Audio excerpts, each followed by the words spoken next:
All right. So what were you saying, Dan? What was I saying? So you said you've changed 5 cards in your Jeskai list. Yeah. Take us through. I definitely think you don't have to tell us if you don't want, but you can. Okay. I'm definitely at the point of metagame against you, I reckon. But yeah, I would have gone further. I was going to go further down that whole of taking out the Chad, as it were, like the Gideon, the mid-range element, just super sleep, Lutri mirror prepared, and then deal with other stuff post board. But I did okay against Michael Billinghurst the other day, and like the Gideon was like instrumental to both game wins. So I thought I can't really cut that, and the balance was helpful as well in terms of like depleting his hand. So against combo, balance is actually good because you use it as a pseudo mind twist. Yeah, okay. We just put them on 2 cards rather than 6, and that's often the play a lot of time. So, but yeah, I've taken out. So my main change is like, I think this is correct. I wanted to play Merchant Scroll to find my A-Core more. Yep.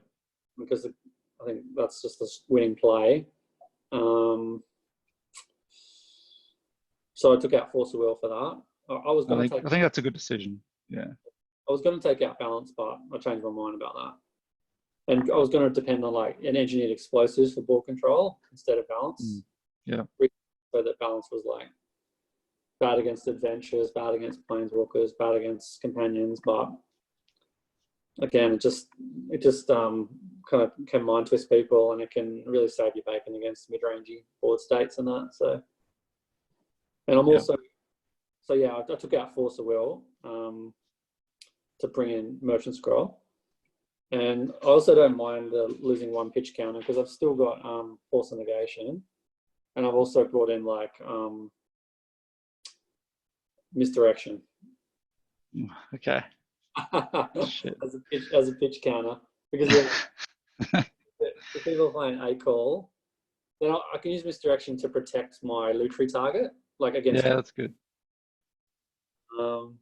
And pitch counters are good with a Gush deck or with any A-Call deck because you're drawing a lot of cards, so you can afford to pitch cards somewhat. So yeah, I've taken out. I'll explain the exact substitutions in a minute, but yeah, so I've still got 2 pitch counters. So I think that's worth the upgrade. I think that's an upgrade, and just seeing A-Call a bit more. You're still playing Pyroblast? Yeah, I brought in Pyroblast. I think this is probably a bit risky as well, but I took out like Shepherd of the Flock, which is just a bit iffy utility. Was it that usher to safety thing? Yeah. And in that spot is like, I suppose, say Pyroclasm. Sorry, Pyroblast. Mainly for like Teferi and Oko. Yeah. Just having 1 Pyroblast in your deck is quite good because you can flash it back with Snapcaster or Mission Briefing or Mystic Sanctuary. So having the 1 is quite good. Yeah, that's where I'm at as well. Yeah, I was saying just having the 1 mana, having the 1 Pyroblast to lean on, and even out of your graveyard, is helpful. Yeah, I'm really high on 1 mana counters. I was watching our video that was released during the week, and you're saying how I've always got the Spell Pierce, but I'm loaded up on 1 mana counter spells. I just think they're really good. Yeah, the Raman's my only 2 mana counter spell because it helps dig you deeper for things to win the game. Yeah, I think I'm on Is It Charm as well, just because I find Is It Charm's very good when you cast Gush and you end up with 4 lands in your hand or something. Then Is It Charm's quite powerful, like fixing. Yeah. And also doubles as removal early game, but yeah, so I'm on the Pyroblast. That'll probably change in time as the meta gets a bit more developed. And I'm on Scrabbling. I bought in Scrabbling Klothys. Yeah, right. To beat Euro. Yeah. To beat Euro and Klothys. Yeah, okay. At least with the Klothys, they have to then target their own graveyard rather than mine, because I can just stifle the ability. Yeah, Euro is a problem, so that helps. And having 1 claw is fine. The problem with playing both is that if you draw both, then your hand gets gummed up and it's bad tempo. But having the 1's okay. Yeah, Like, yeah, I've got a bunch of one shots as well now. Like, it's funny. Like, I've got just a one Blood Moon, got one Pyroblast, like those kind of things. I used to think, oh, you know, if I'm playing Thought Scour, I have to play Mental Note, or if I'm playing Strip Mine, I have to play Wasteland. But you can play like one shot cards if one's like stronger than the other, or like if that's the right balance for your list, or you just need like one kind of answer for one particular thing. And if you can't afford to have two in your hand, yeah. If drawing both of them is really bad, I think it's a good argument. Yeah, I think like if you're playing things like Deck Faden and ways to loot like away bag cards, then you've got a greater justification for playing one shot bombs, you know, like Pyroblast and cards like that. So yeah, I think there's an argument for that as well. You yeah, see, yeah, you go. I was just saying, you see one drop sometimes in constructed formats as well, like a single Spell Snare or something. Yeah, or a single Maindeck Pyroblast or something like that as well. So it's not uncommon. I've got one card change this time. Finish, but you go. Oh no, I've interrupted you. You should continue. What else have you done? No, and so that's 3. Oh, that's 4. And the last one is I took out Future Sight for Gifts Ungiven. Just it's instant speed. It's a bit easier to cast. It's going to let me see my Entreat and my balance a bit more. So it kind of replaces the Mystical Tutor. So I just thought I'd try that. So yeah, I ended up cutting. Oh, and I also added Savine's Reclamation to help with gifts piles and also help with my win cons. Just get me another Mentor or Teferi or whatever. Yes. Yeah, if you're playing gifts, I think you need one kind of free roll kind of graveyard card, something that like you want to see in your graveyard. Yeah, well, I got Mission Briefing, but that's different, isn't it? It's not. Whereas you've got Euro. Yeah, so Euro is a target. Yeah, so you want one of those, like a Cling to Dust or something. So Savine's Reclamation is the white one, I think. So that's good. Yeah, it's pretty good. I mean, it's a weak early game, but from the mid game on, it's pretty good.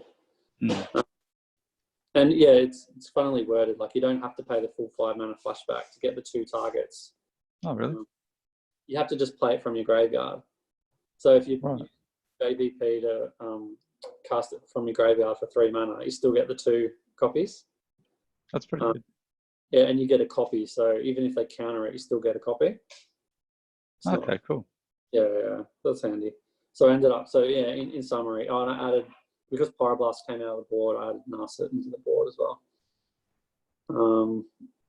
So yeah, I cut Force of Will, Future Sight, Whirlwind of Thought. I cut those big ones, basically for Gifts and Savines, because I reckon I got enough action there. So yeah, I cut Force, Future Sight, Whirlwind of Thought, and then I cut Lightning Helix, Chain Lightning, Shepherd of the Flock. For Misdirection, Pyroblast, Scrubbing Claws, Savine's Reclamation, and Gifts Ungiven. You're making me want to play BR aggro against you. Yeah. Like cut all your cheap removal for Lutri interactions.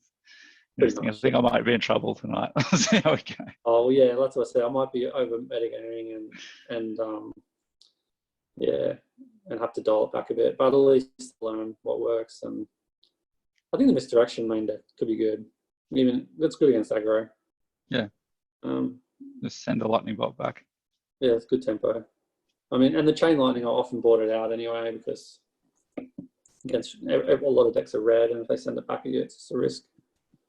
But I kept the Gideon, and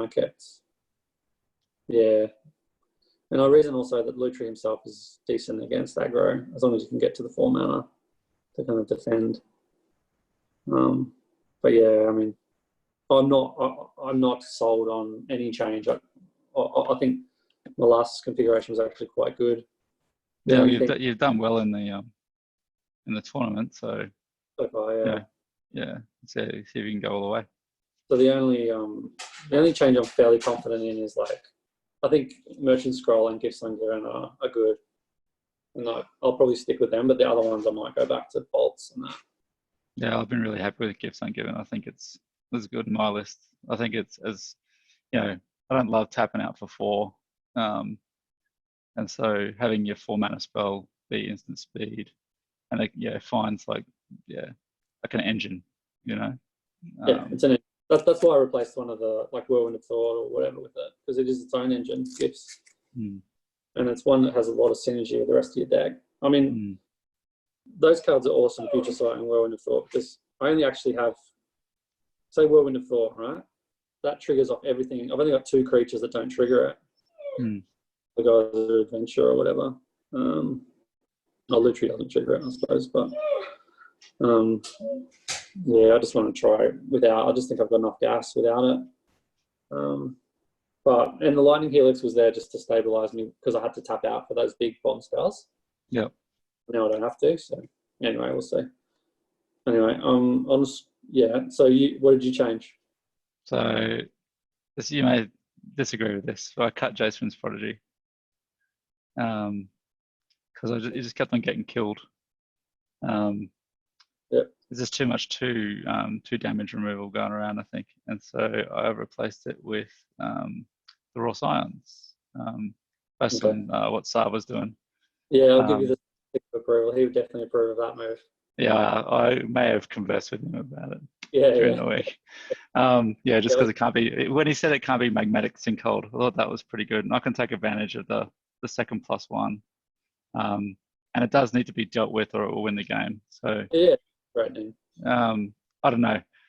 I haven't loved it, but I want to give it a go. So it could be good. I think it's worth giving it a go. I gave it a go. I had to cut it eventually. I thought it was too low impact, but it's been good for Sav, and I can see it fitting a role.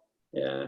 Yeah. I made one sideboard change. So I've been running Return to Nature, the one that kills like a thing in a graveyard or an artifact or an enchantment, mainly because I was afraid of getting choked out of the game.